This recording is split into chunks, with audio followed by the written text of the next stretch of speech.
Today in this video we discuss about transformer. So generally transformer is a static electrical machine which converts electrical energy one circuit to another circuit without remains constant the frequency. In case of transformer the frequency that will be constant. So the basic construction, a transformer core consists of laminated core of silicon steel. We generally using silicon steel for the core material because the relative permeability of silicon steel is too high, around 5000 to 10,000.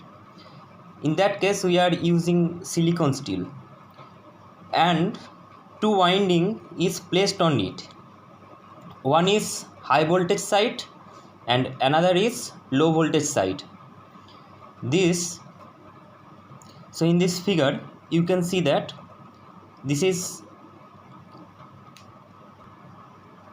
shown in this figure. So the two windings are fixed for a transformer. When the supply is given, this side is called primary side. Here we generally give the supply, so it is our primary side, and this corresponding winding is called primary winding. Similarly, when the load is connected, here you can see the load is connected and this side is called secondary side, and this winding is called secondary winding. When the primary is connected to the high voltage side and secondary is connected to the low voltage side, this transformer is called step up transformer. And when the secondary is connected to the high voltage and primary is connected to the low voltage side, these transformer are called step down transformer. So now we will discuss the operating principle of the transformer.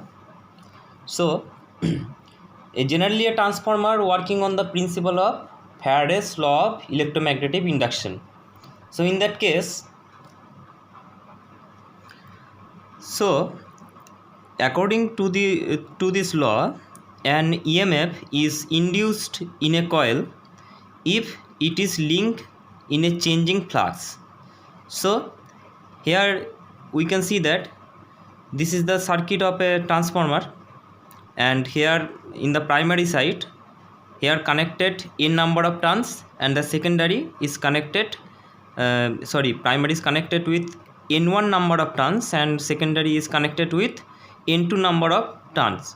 So when the flux is cut the n2 number of turns, in that case an EMF will be induced. So the primary winding is connected to an alternating voltage source. So here we give a alternating supply. Therefore an alternating current I phi starts flowing through the n1 turns. So in the n1 turns, I phi, this is the value of the current flowing, and it is the direction of the flowing of the current. So the alternating flux phi m, which is stored in the laminated core, the alternating flux links with both primary and secondary winding and induce voltage E1 for the primary and E2 for the secondary winding according to Faraday's law of electromagnetic induction. As the current I phi starts flowing in the n1 turns, so in that case an EMF will be induced according to Faraday's law of electromagnetic induction. It will be E1, and the same flux cuts the secondary number of turns, that is n2, and here will be an EMF will be induced, and it will be E2 according to Faraday's law of electromagnetic induction. So if the load is connected to the secondary side, a load current starts flowing. So if we close the switch, then a load current will be flowing in here. So these are the operating principle of transformer. Next we discuss the EMF equation. Let's consider an alternating voltage V1 of the frequency F is applied to the primary side of the transformer when the secondary is open circuited. So the flux phi produced by the primary can be represented by phi equals to phi m sin omega t, and the instantaneous EMF E1 induced in the primary is, its value will be E1 equals to N1 d phi by dt, and here the minus sign is for the Lenz law.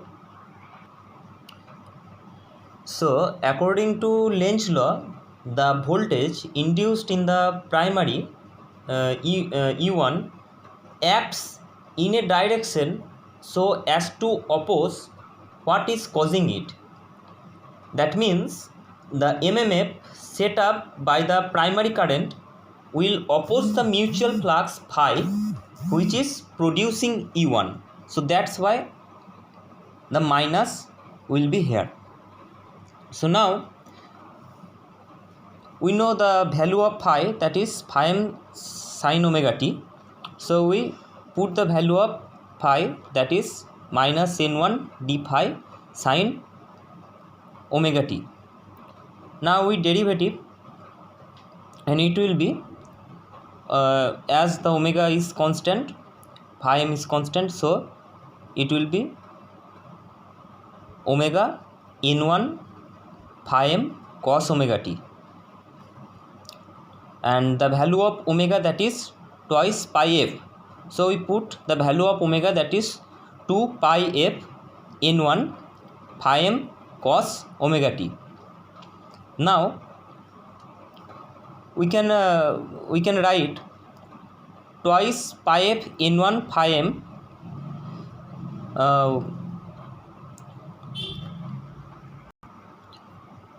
so we can also write